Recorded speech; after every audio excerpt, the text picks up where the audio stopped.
Hi, I'm Powell Slaughter, Senior Editor with Furniture Today with Tom Russell, also Senior Editor. We're sitting in for Bill McLaughlin for Frontline Friday, who is just now returning from the Shanghai show. We're looking forward to hearing what he has to say about that. Anyway, we're wading through product introductions that are going to be coming up in our pages in the next couple of weeks, and still digesting information that we gathered during pre-market. Tom, what were some of the things that you saw there that we really hadn't gone over yet? Pre-market's always a busy time for us, as you know, and we get a lot of good trend, style information into that, and I kind of compile that into a style story, which we typically do for case goods. What'd you see? Well, a lot of what we saw was this sort of kind of return to sort of traditional roots. Companies like Hooker and Bernhard had collections that offered some real, you might call them safe traditional designs, but they're really updated for today's consumer.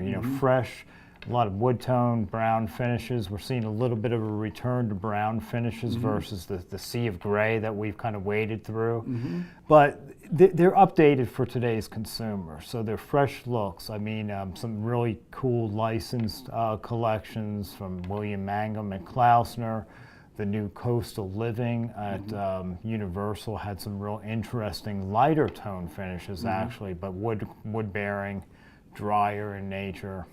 Yeah, that's interesting because for a while it seemed like for several markets it was all about straight lines, maybe, or minimal embellishment.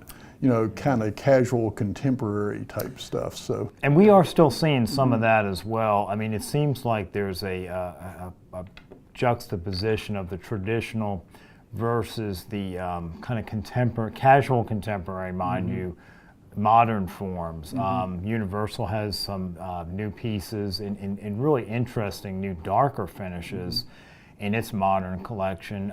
Bassett is going to be bringing out, we hear, about 88 pieces in its modern division. And these are both separate kind of businesses for these companies that are kind of based on a style trend. So it'll be kind of a market again of contrasts, but serving diverse and very definitive portions of the marketplace. One thing I noticed in motions remains hot, and we're going to see some new entrants this market from offshore factories that are establishing sourcing arms here in the U.S.